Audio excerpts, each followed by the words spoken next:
નમસ્કાર વિદ્યાર્થી મિત્રો, હું ભાવેશ વોરા આજના વિડિયો લેક્ચરની અંદર આપ સૌનું હાર્દિક સ્વાગત કરું છું। સૌથી પહેલા તો એક સૂચના, જો તમે મારી YouTube ચેનલ ભાવેશ વોરાને સબસ્ક્રાઇબ ના કરી હોય તો એને ઝડપથી સબસ્ક્રાઇબ કરી દો, જેથી કરીને નવા વિડિયો માટેની નોટિફિકેશન તમને મળતી રહે। YouTube ઉપરથી નોટિફિકેશન ડાયરેક્ટ મળી જાય, એટલે કદાચ WhatsApp ઉપર લિંક આવે ના આવે, પણ જો તમે ચેનલને સબસ્ક્રાઇબ કરેલી હોય અને બેલ આઇકન દબાવેલું હોય તો YouTube તરફથી તમને નોટિફિકેશન સીધી મળી જાય છે। બરાબર છે। આપણે ધોરણ 12 ચેપ્ટર નંબર 9 કિરણ પ્રકાશ શાસ્ત્ર અને પ્રકાશીય ઉપકરણમાં આગળના વિડિયો લેક્ચરની અંદર આપણે બધી લેન્સની ને બધી માહિતી અત્યાર સુધીમાં ભણી ગયા છીએ। છેલ્લે આપણે પ્રકાશીય ઘટનામાં રેઇનબો એટલે કે મેઘધનુષ ચલાવ્યું। બરાબર છે। આ વિડિયો લેક્ચરની અંદર હવે આપણે પ્રકાશીય ઉપકરણ વિશે માહિતી લેવાની છે। પ્રકાશીય ઉપકરણમાં મુખ્ય આપણે 3 ભણવાના છે।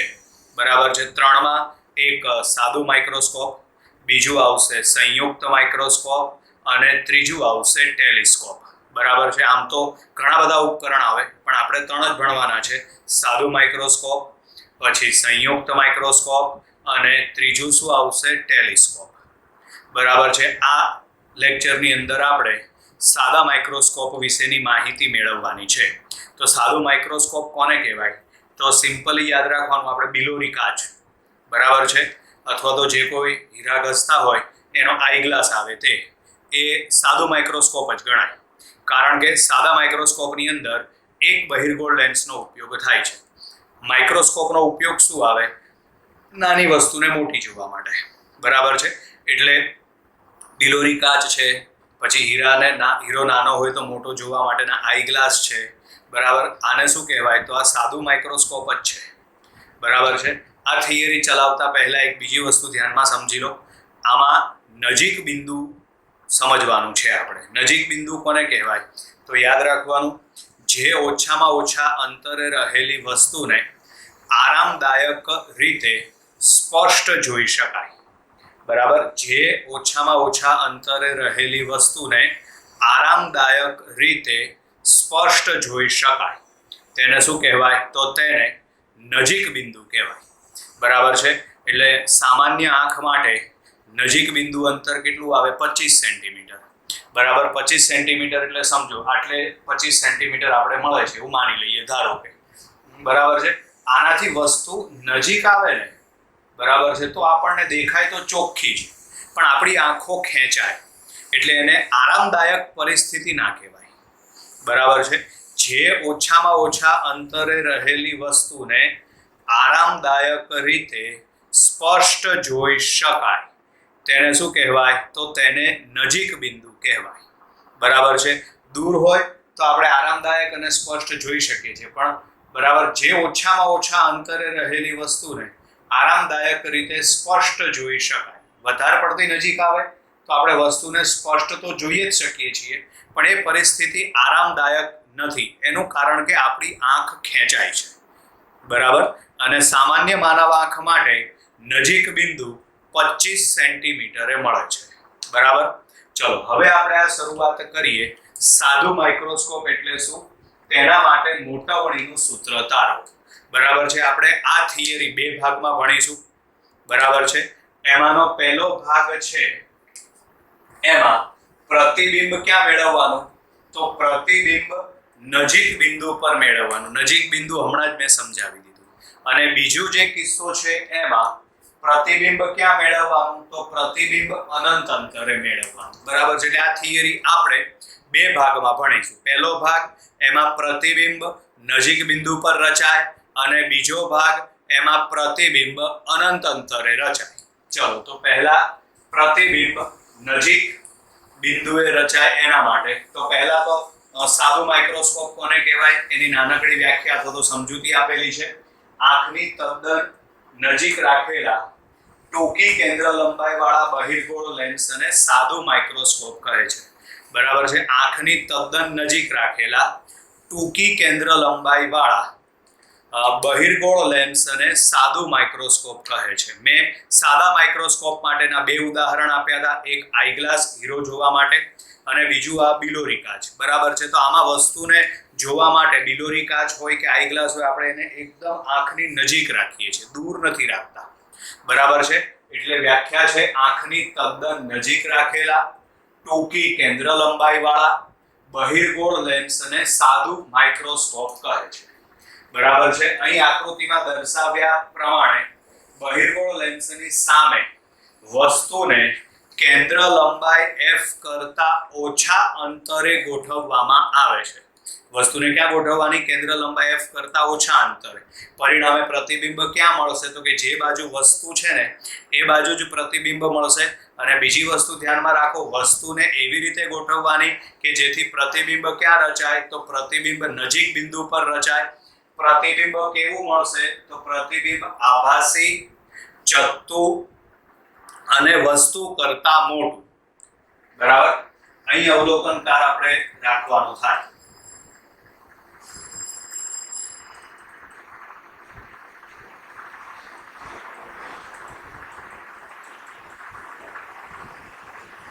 ચલો, એટલે અહીંયા આગળ વસ્તુને ક્યાં ગોઠવવાની? બહિર્ગોળ લેન્સની સામે મુખ્ય કેન્દ્ર કરતા ઓછા અંતરે. બરાબર છે. અને આ વસ્તુને એવી રીતે ગોઠવવાની કે જેથી પ્રતિબિંબ ક્યાં રચાય? તો પ્રતિબિંબ છે ને નજીક બિંદુ પર રચાય. પ્રતિબિંબ કેવું મળશે? તો પ્રતિબિંબ મળશે આભાસી, ચત્તુ અને વસ્તુ કરતા મોટું. જોઈએ શું લખેલું છે આપણે આકૃતિમાં દર્શાવ્યા અનુસાર બહિર્ગોળ લેન્સની સામે એક વસ્તુને કેન્દ્ર લંબાઈ કરતા ઓછા અંતરે મૂકવામાં આવે છે.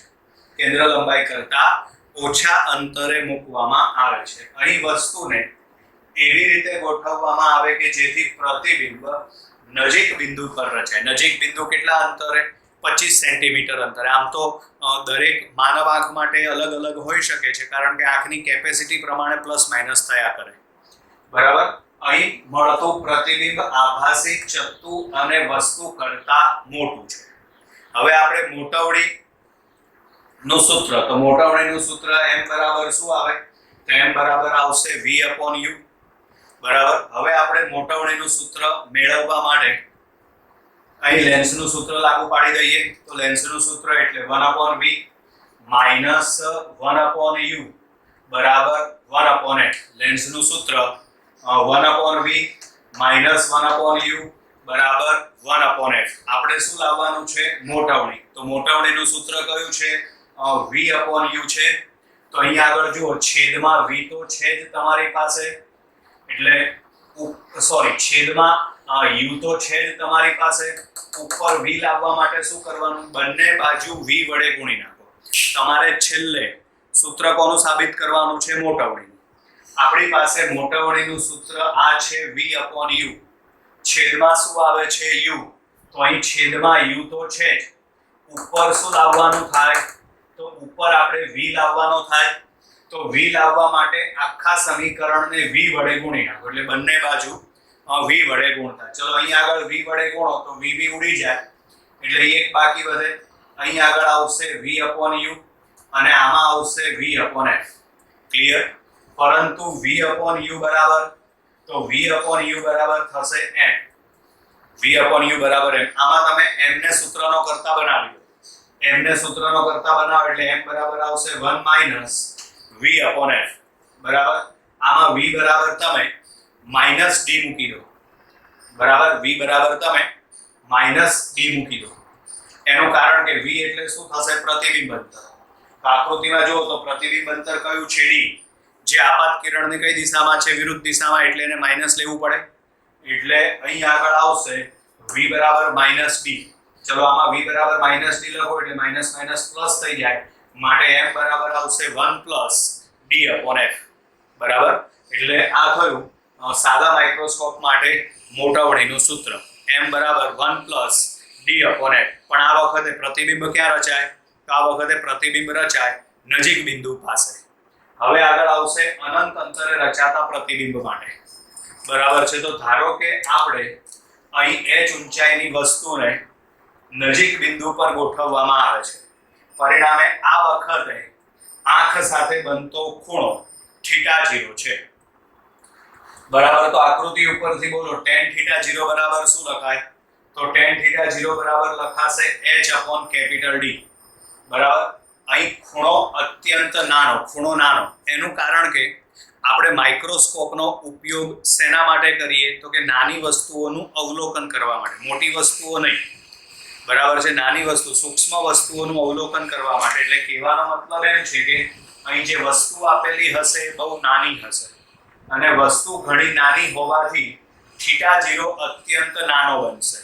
અને θ0 નાનો હોય તો tan માટે શરત કઈ આવે? ખૂણો નાનો હોય તો tan માટે શરત કઈ આવે? tan θ0 nearly equal to θ0. બરાબર. એટલે આના ઉપરથી હવે લખાણ આવશે આકૃતિમાં દર્શાવ્યા અનુસાર વસ્તુને નજીક બિંદુ પર મૂકવામાં આવે છે. બરાબર. તે આંખ સાથે θ0 માપનો ખૂણો બનાવે છે. પરિણામે tan θ0 બરાબર h/D. બરાબર. પરંતુ નાના ખૂણા માટે tan θ0 નિયરલી ઇક્વલ ટુ θ0. આપણે કયા કારણથી ખૂણો નાનો બને છે લખવાની જરૂર નથી. ખૂણો નાનો, તો ખૂણો નાનો એટલે tan θ0 નિયરલી ઇક્વલ ટુ θ0. ખૂણો નાનો કેમ બને એ મેં તમને આગળ સમજાવ્યું. કારણ કે માઇક્રોસ્કોપનો ઉપયોગ નાની વસ્તુનું અવલોકન કરવા માટે થાય. એટલે જો વસ્તુ નાની હોય તો ખૂણો અત્યંત નાનો બને. પરિણામે tan θ માટે શરત આવશે tan θ0 નિયરલી ઇક્વલ ટુ θ0. બરાબર. આ કિંમત તમે ઉપર મૂકી દો માટે θ0 બરાબર h/D. h ના છેદમાં d આવશે. સમીકરણ નંબર 1. બરાબર. હવે લેન્સ મૂકી દેવાનો. આ લેન્સની સામે h ઊંચાઈની વસ્તુને મુખ્ય કેન્દ્ર F પર મૂકવામાં આવે. બરાબર છે. આકૃતિમાં દર્શાવ્યા અનુસાર h ઊંચાઈની વસ્તુને લેન્સની સામે મુખ્ય કેન્દ્ર F પર મૂકવામાં આવે છે. વસ્તુને ક્યાં મૂકવામાં આવે છે? મુખ્ય કેન્દ્ર F પર મૂકવામાં આવે છે. અને તે આંખ સાથે કેટલા માપનો ખૂણો બનાવે છે? θ0. વસ્તુને તમે ક્યાં મૂકી? મુખ્ય કેન્દ્ર F પર. જેથી પ્રતિબિંબ ક્યાં મળે? તો પ્રતિબિંબ અનંત અંતરે મળે. બરાબર. એટલે અહીં આગળ આવશે આકૃતિમાં દર્શાવ્યા મુજબ h ઊંચાઈની વસ્તુને મુખ્ય કેન્દ્ર F પર મૂકવામાં આવે છે. પરિણામે પ્રતિબિંબ ક્યાં રચાય છે? અનંત અંતરે રચાય છે. તે આંખ સાથે θ0 માપનો ખૂણો બનાવે છે. તો માટે tan θ I બરાબર શું આવશે? તો tan θ I બરાબર સામેની બાજુ એટલે કે h ભાગ્યા પાસેની બાજુ એટલે કે f. તો માટે tan θ I બરાબર આવશે h/f. અહીં બનતો ખૂણો અત્યંત નાનો, અને જો ખૂણો અત્યંત નાનો હોય, બરાબર, ખૂણો અત્યંત નાનો હોય તો tan θ I nearly equal to θ I થશે. બરાબર છે. એટલે θ I બરાબર શું આવશે? h/f. બરાબર. તો હવે આ સમીકરણ નંબર 2, આ સમીકરણ નંબર 1. આમાં આપણે કોણીય મોટવણી ધ્યાનમાં લઈએ. અત્યાર સુધી આપણે માનો કે m બરાબર v/u આ સૂત્ર લખીએ છીએ ને, એને કહેવાય એની રેખીય મોટવણી. રેખીય મોટવણી એટલે કે વસ્તુ રેખાખંડની સાપેક્ષમાં કેટલી નાની મોટી થઈ, એટલે એની રેખીય લંબાઈ 2 મીટર, 2 સેન્ટીમીટર, 5 સેન્ટીમીટર, 10 સેન્ટીમીટર એ રીતે. પણ આપણે અત્યારે કોણીય મોટવણી ધ્યાનમાં લેવાની છે. એટલે વસ્તુ જેમ મોટી થતી જાય એમ ખૂણો બદલાતો જાય. એટલે ખૂણાની દ્રષ્ટિએ વસ્તુ કેટલી નાની મોટી થઈ, એટલે કોણીય મોટવણી. તો જેમ રેખીય મોટવણી માટે v/u આવે. v/u એટલે પ્રતિબિંબ અંતર ભાગ્યા વસ્તુ અંતર.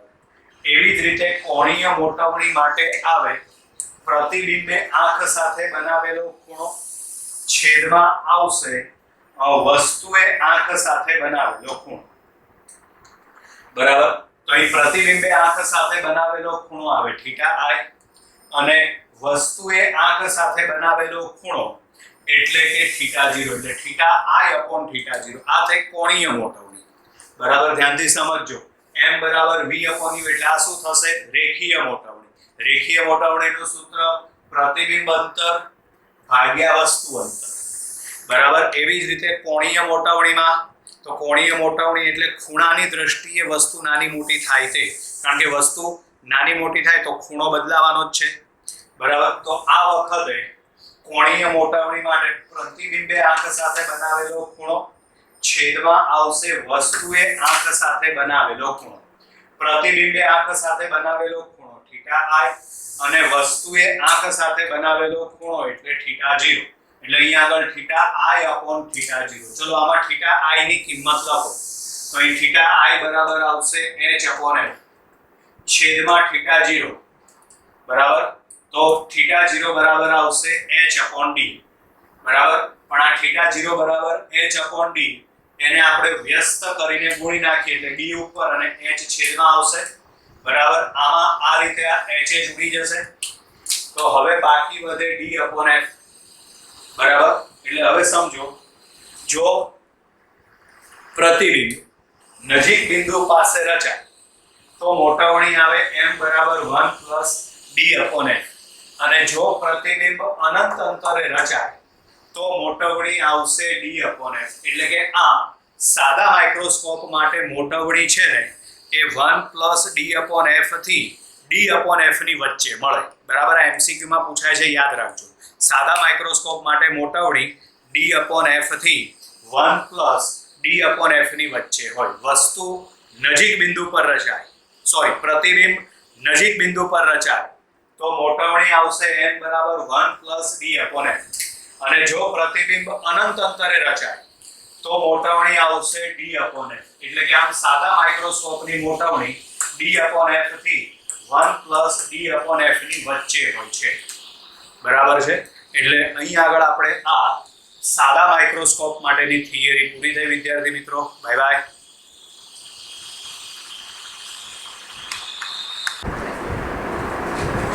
નમસ્કાર વિદ્યાર્થી મિત્રો, હું ભાવેશ વોરા આપ સૌનું હાર્દિક સ્વાગત કરું છું. આગળ આપણે સાદું માઇક્રોસ્કોપ ભણી ગયા, બરાબર. અત્યારે આપણે આની અંદર હવે આ વિડીયોની અંદર આપણે સંયુક્ત માઇક્રોસ્કોપ ભણવાનું છે, બરાબર. સંયુક્ત માઇક્રોસ્કોપ એટલે તમે જે બાયોલોજી, જે બી ગ્રુપના સ્ટુડન્ટ છે ને એ બાયોલોજીની લેબમાં જે યુઝ કરે છે, બરાબર, એને શું કહેવાય? તો એ કહેવાય સંયુક્ત માઇક્રોસ્કોપ, કમ્પાઉન્ડ માઇક્રોસ્કોપ કહેવાય, બરાબર છે. આમ તો લગભગ બધાએ માઇક્રોસ્કોપ જોયેલું જ હોય છે, બરાબર. માઇક્રોસ્કોપની અંદર બે લેન્સનો ઉપયોગ થાય, બરાબર. એમાં જે લેન્સ વસ્તુ તરફ હોય એને વસ્તુ કાચ એટલે કે ઓબ્જેક્ટિવ કહેવાય, અને જે લેન્સ આંખ તરફ હોય, અવલોકનકારની આંખ તરફ હોય, બરાબર, તેને આઈપીસ અથવા તો ગુજરાતીમાં એને શું કહેવાય? નેત્ર કાચ. જે લેન્સ વસ્તુ તરફ હોય એને વસ્તુ કાચ અથવા તો એને શું કહેવાય? ઓબ્જેક્ટિવ. અને જે લેન્સ આંખ તરફ હોય તેને આઈપીસ અથવા તો નેત્ર કાચ કહેવાય, બરાબર છે. આમાં આકૃતિ તમે ધ્યાનથી જુઓ તો ખબર જ છે કે ઓબ્જેક્ટિવ લેન્સ છે એ નાનો છે અને નેત્ર કાચ એટલે કે આઈપીસ લેન્સ છે એ મોટો છે. ઓબ્જેક્ટિવની કેન્દ્ર લંબાઈ છે FO અને આઈપીસની કેન્દ્ર લંબાઈ છે FE, બરાબર. આ બેમાંથી કોની કેન્દ્ર લંબાઈ મોટી હશે? તો ધ્યાનથી જુઓ, આકૃતિ તમે જુઓ તો ખબર પડશે આપણને. નેત્ર કાચ એટલે કે FE, આ કેન્દ્ર લંબાઈ મોટી એટલે કે FE ગ્રેટર ધેન શું આવશે? FO, બરાબર. આપણે ફરીથી સમજો, આપણે આ વિડીયોની અંદર સંયુક્ત માઇક્રોસ્કોપ ભણવાના છીએ, બરાબર. આકૃતિમાં દર્શાવ્યા પ્રમાણે સંયુક્ત માઇક્રોસ્કોપમાં કેટલા લેન્સનો ઉપયોગ કરવામાં આવે? બે લેન્સનો ઉપયોગ કરવામાં આવે. એમાંથી જે લેન્સ વસ્તુ તરફ હોય એને શું કહેવાય? વસ્તુ કાચ અથવા તો એને કહેવામાં આવે ઓબ્જેક્ટિવ. એની કેન્દ્ર લંબાઈ છે FO. જ્યારે જે લેન્સ આંખ તરફ હોય, અવલોકનકારની આંખ તરફ હોય તેને શું કહેવાય? આઈપીસ અથવા તો નેત્ર કાચ, જેની કેન્દ્ર લંબાઈ છે FE, બરાબર. આકૃતિ ઉપરથી આપણે સ્પષ્ટ જોઈ શકીએ છીએ કે નેત્ર કાચ એટલે કે આઈપીસની કેન્દ્ર લંબાઈ મોટી, જ્યારે ઓબ્જેક્ટિવ એટલે કે વસ્તુ કાચની કેન્દ્ર લંબાઈ નાની, એટલે કે FE ગ્રેટર ધેન શું આવશે? FO, બરાબર. સમજી લો. અહીં આગળ ફરીથી આકૃતિમાં સંયુક્ત માઇક્રોસ્કોપની રચના દર્શાવેલ છે, જેમાં બે બહિર્ગોળ લેન્સનો ઉપયોગ કરવામાં આવે છે, જેમાં વસ્તુ તરફના લેન્સને વસ્તુ કાચ એટલે કે ઓબ્જેક્ટિવ કહે છે, જેની કેન્દ્ર લંબાઈ FO છે. જ્યારે આંખ તરફના લેન્સને નેત્ર કાચ એટલે કે આઈપીસ કહે છે, તેની કેન્દ્ર લંબાઈ FE છે, જ્યાં FE ગ્રેટર ધેન FO. બરાબર. હવે ચાલો આકૃતિમાં દર્શાવ્યા મુજબ ઓબ્જેક્ટિવની સામે એક વસ્તુને મૂકવામાં આવે છે. આ વસ્તુની ઊંચાઈ છે h. ઓબ્જેક્ટિવ વડે મળતું પ્રતિબિંબ કયું આવશે? a' b'. એની ઊંચાઈ છે h'. બરાબર. આ પ્રતિબિંબ છે ને એ આઈપીસ માટે શું બનશે? તો આ પ્રતિબિંબ એ આઈપીસ માટે વસ્તુ તરીકે વર્તે છે, જ્યારે આઈપીસ એ સાદા માઇક્રોસ્કોપ તરીકે વર્તે છે. આ ધ્યાનથી સમજજો. બરાબર છે. ઓબ્જેક્ટિવની સામે આપણે વસ્તુ મૂકી એ બી, વસ્તુની ઊંચાઈ છે h, એના વડે મળતું પ્રતિબિંબ a' b', વાસ્તવિક, ઉલટું અને વસ્તુ કરતાં મોટું. બરાબર છે. આ પ્રતિબિંબ એ આઈપીસ માટે શું બનશે? તો આ પ્રતિબિંબ એ આઈપીસ માટે વસ્તુ તરીકે, આભાસી વસ્તુ તરીકે વર્તે છે. બરાબર. અને તેના વડે પ્રતિબિંબ છેલ્લે કયું રચાય? તો તેના વડે પ્રતિબિંબ રચાય a'' b'. અહીં આઈપીસ છે ને એ સાદા માઇક્રોસ્કોપ તરીકે વર્તે છે, કારણ કે આગળ આપણે સાદું માઇક્રોસ્કોપ ભણી ગયા, એમાં એક બહિર્ગોળ લેન્સનો ઉપયોગ કરવાનો હતો. તો આ એક બહિર્ગોળ લેન્સ થયો, એટલે આ નેત્રકાચ, આ આઈપીસ છે ને આ વસ્તુ માટે a' b' માટે એ સાદું માઇક્રોસ્કોપ બને છે. સમજો ધ્યાનથી. બરાબર. આકૃતિમાં દર્શાવ્યા મુજબ ઓબ્જેક્ટિવની સામે h ઊંચાઈની વસ્તુ મૂકવામાં આવે છે. આકૃતિ જોતા રહેજો ધ્યાનથી. તેનું પ્રતિબિંબ વાસ્તવિક, ઉલટું અને મોટું મળે છે. તેનું પ્રતિબિંબ વાસ્તવિક, ઉલટું અને મોટું. કયું પ્રતિબિંબ છે? a' b'. બરાબર. વાસ્તવિક, ઉલટું અને મોટું. કયું પ્રતિબિંબ છે આ? તો આ છે પ્રતિબિંબ a' b'. બરાબર. આ પ્રતિબિંબ આઈપીસ માટે વસ્તુ તરીકે વર્તે છે, જ્યારે આઈપીસ એ સાદા માઇક્રોસ્કોપ તરીકે વર્તે છે. આઈપીસ એ સાદા માઇક્રોસ્કોપ તરીકે વર્તે છે અને અંતિમ પ્રતિબિંબ આપણને કયું મળે છે? a'' b'. બરાબર. અંતિમ પ્રતિબિંબ a'' b' મળે છે. હવે આપણે આની અંદર, એટલે કે આ થિયરીની અંદર મોટાવણીનું સૂત્ર મેળવવાનું છે.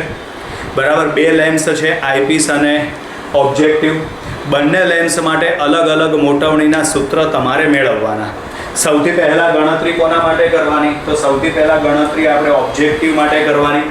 આ ઓબ્જેક્ટિવ માટે આ વસ્તુ છે અને આ પ્રતિબિંબ છે. તો યાદ કરો મોટાવણીની વ્યાખ્યા. તો એના ઉપરથી મોટાવણીનું સૂત્ર શું આવે? તો એના ઉપરથી મોટાવણીનું સૂત્ર આવશે h'/h. પ્રતિબિંબ ઊંચાઈ અને વસ્તુ ઊંચાઈના ગુણોત્તરને મોટાવણી કહેવાય. બરાબર. એટલે આ ઓબ્જેક્ટિવ છે, એના માટે આ વસ્તુ છે, આ પ્રતિબિંબ છે. પરિણામે મોટાવણીનું સૂત્ર બનશે h'/h. બરાબર. આપણે આ થિયરીમાં છેલ્લે આ બંનેની, એટલે કે સંયુક્ત માઇક્રોસ્કોપની મોટાવણી મેળવવાની છે.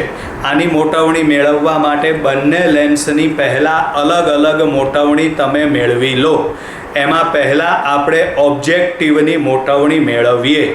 બરાબર. એટલે અહીંયા આગળ ઓબ્જેક્ટિવ માટે મોટાવણીનું સૂત્ર MO બરાબર h'/h. પ્રતિબિંબ ઊંચાઈ છેદમાં શું આવશે? વસ્તુ ઊંચાઈ. પ્રતિબિંબ ઊંચાઈ h' અને વસ્તુ ઊંચાઈ h. હવે આમાં આપણે આકૃતિ પરથી કિંમત મેળવવાની. કઈ કિંમત? ધ્યાનથી સમજજો. બરાબર. આપણે આની અંદર આ બીટા માપનો ખૂણો દેખાય છે, આ બીટા લીધો છે આપણે ખૂણો, એટલે સામે આ ખૂણો પણ બીટા થશે.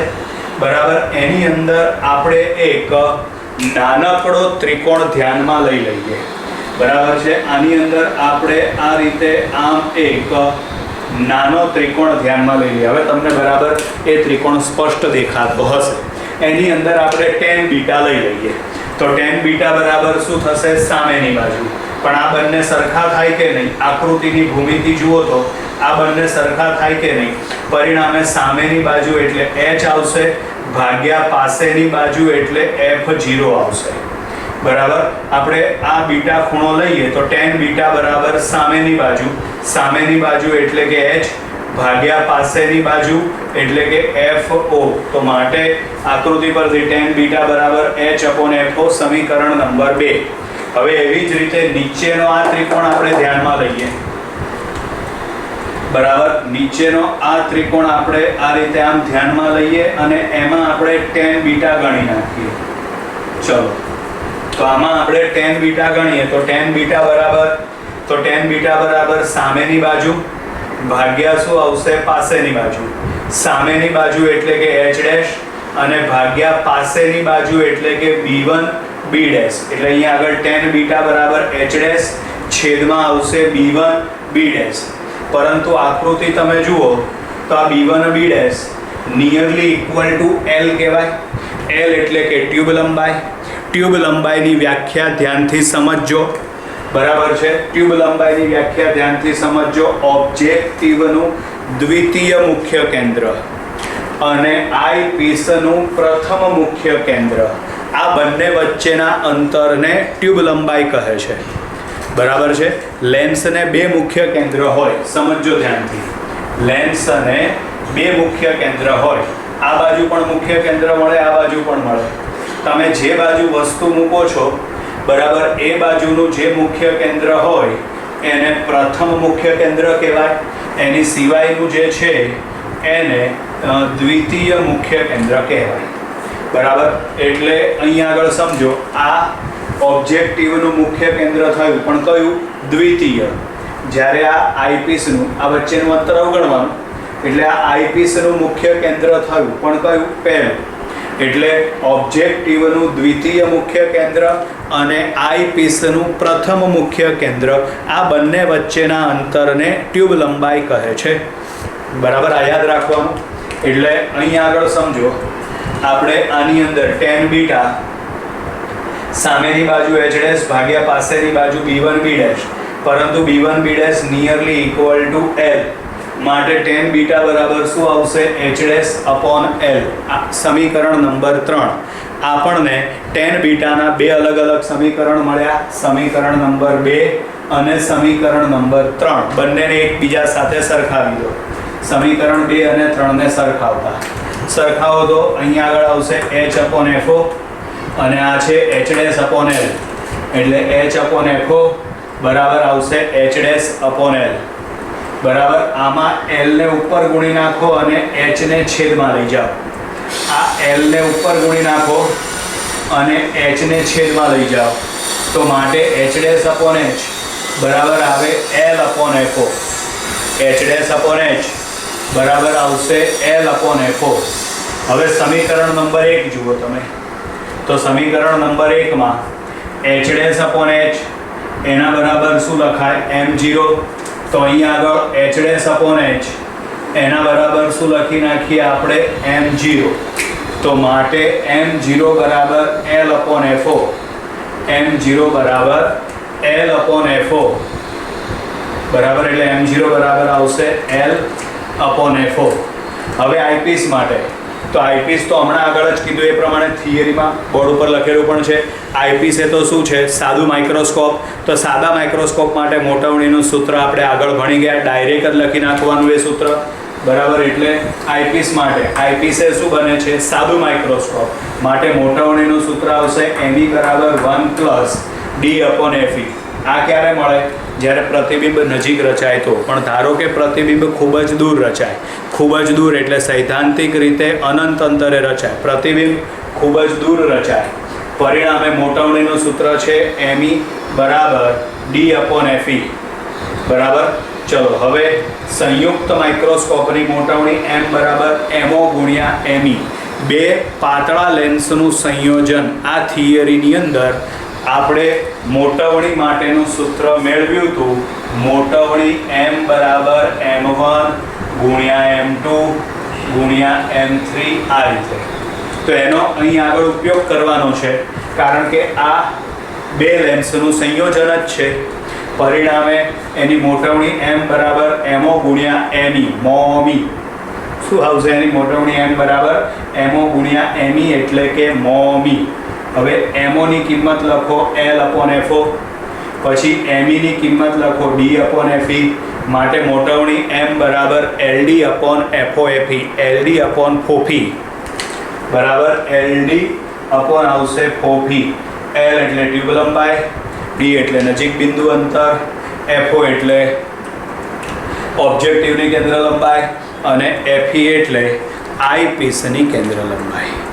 બરાબર વિદ્યાર્થી મિત્રો, એટલે આ છે ને આપણી સંયુક્ત માઇક્રોસ્કોપની થિયરી પૂરી થઈ.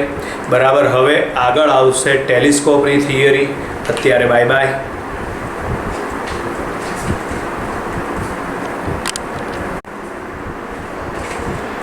નમસ્કાર વિદ્યાર્થી મિત્રો, આગળના વિડીયો લેક્ચરની અંદર આપણે માઇક્રોસ્કોપનો અભ્યાસ કરી ગયા. એમાં બે સંયુક્ત માઇક્રોસ્કોપ અને સાદું માઇક્રોસ્કોપ.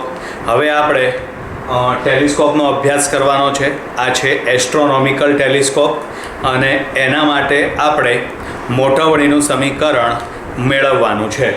બરાબર, તો એમાં સૌથી પહેલાં આકૃતિમાં ટેલિસ્કોપની રચના દર્શાવેલી છે.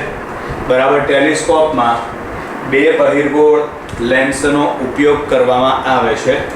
બરાબર, એમાં જે લેન્સ વસ્તુ તરફ હોય એને વસ્તુકાચ અથવા તો ઓબ્જેક્ટિવ કહેવાય, અને જે લેન્સ અવલોકનકાર એટલે કે આંખ તરફ હોય તેને આઈપીસ કહેવાય. બરાબર છે, જે લેન્સ વસ્તુ તરફ હોય એને વસ્તુકાચ અથવા તો ઓબ્જેક્ટિવ કહેવાય, અને જે લેન્સ આંખ તરફ હોય તેને આઈપીસ અથવા તો નેત્રકાચ કહે છે. બરાબર, એટલે અહીંયા આમાં ઓબ્જેક્ટિવ એટલે કે વસ્તુકાચની કેન્દ્ર લંબાઈ FO અને નેત્રકાચ એટલે કે આઈપીસની કેન્દ્ર લંબાઈ FE છે. આકૃતિ ધ્યાનથી જોઈએ તો આપણને એવી ખબર પડી જ જશે કે FO ગ્રેટર ધેન FE છે, એટલે કે ઓબ્જેક્ટિવની કેન્દ્ર લંબાઈ વધારે, એની સરખામણીમાં આઈપીસની કેન્દ્ર લંબાઈ ઓછી. બરાબર, ટેલિસ્કોપનો ઉપયોગ શેના માટે થાય તો કે દૂર રહેલી વસ્તુઓનું અવલોકન કરવા માટે. બહુ સાદું ટેલિસ્કોપ જેને આપણે વ્યવહારમાં ઉપયોગમાં લઈએ છીએ એ છે દૂરબીન. બરાબર છે, મોટા ભાગે આ વસ્તુ ક્યારે ઉપયોગમાં લઈએ છીએ આપણે? ઉત્તરાયણમાં. બરાબર, તો અહીં આગળ ફરીથી સમજો.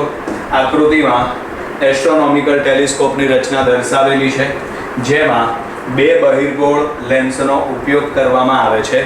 જે લેન્સ વસ્તુ તરફ હોય તેને ઓબ્જેક્ટિવ કહેવાય, જેની કેન્દ્ર લંબાઈ FO છે.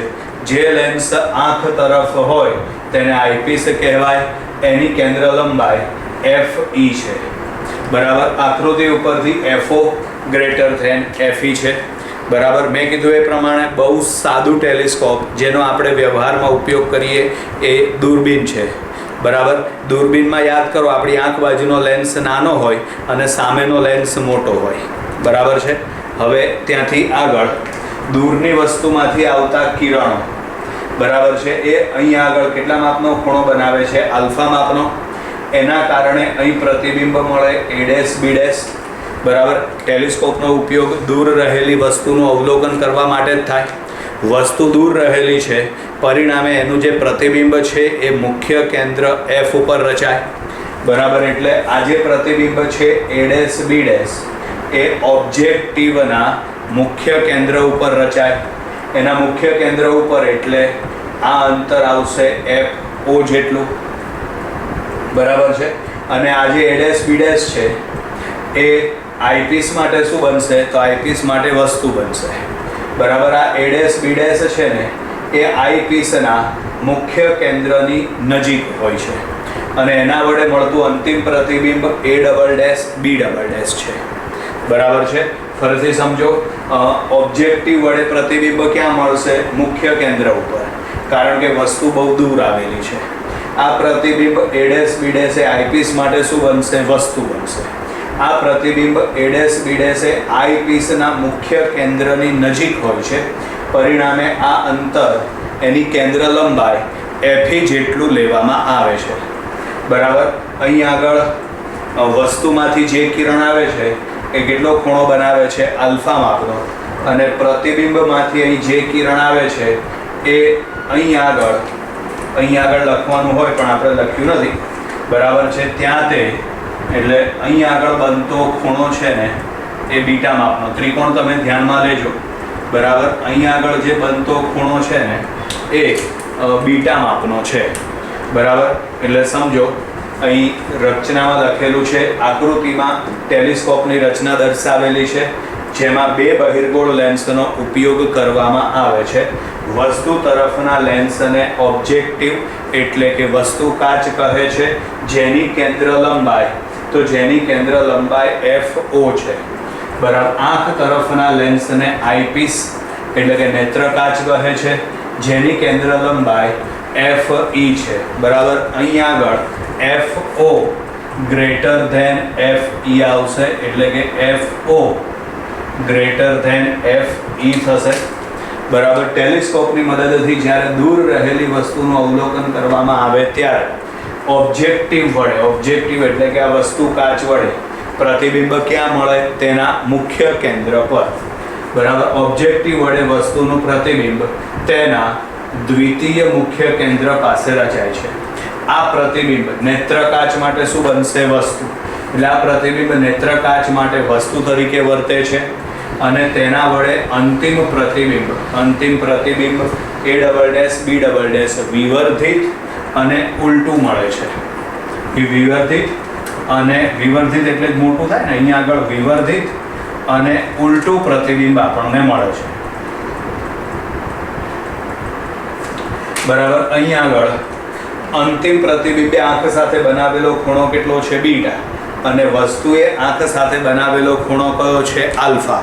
આ બંનેના ગુણોત્તરને મોટવણી કહેવાય. અને ખરેખર કોણીય મોટવણી એટલે કે એંગ્યુલર મેગ્નિફિકેશન કહેવાય. બરાબર. એટલે અહીંયા આગળ છે અંતિમ પ્રતિબિંબે આંખ સાથે બનાવેલો ખૂણો બીટા અને વસ્તુએ આંખ સાથે બનાવેલો ખૂણો આલ્ફા. આના ગુણોત્તરને ટેલિસ્કોપની મોટવણી કહે છે. એટલે મોટવણી M બરાબર β/α. મોટવણીની વ્યાખ્યા શું આવશે? અંતિમ પ્રતિબિંબે આંખ સાથે બનાવેલો ખૂણો અને વસ્તુએ આંખ સાથે બનાવેલો ખૂણો, આ બંનેના ગુણોત્તરને મોટવણી કહેવાય, કોણીય મોટવણી કહેવાય. મોટવણી M બરાબર સૂત્ર આવશે β/α. મોટવણી M બરાબર સૂત્ર શું આવશે? β/α. બરાબર. હવે આપણે બીટા અને આલ્ફાની કિંમત મેળવી લઈએ. બરાબર છે. આ કિંમત મેળવવા માટે સૌથી પહેલા આલ્ફાની કિંમત મેળવવા માટે આપણે આ ત્રિકોણ ધ્યાનમાં લઈએ. ચલો, આ કાટકોણ ત્રિકોણ થઈ ગયો. તો એ કાટકોણ ત્રિકોણની અંદર બોલો tan આલ્ફા બરાબર શું લખાય? સામેની બાજુ ભાગ્યા પાસેની બાજુ. સામેની બાજુ કઈ છે?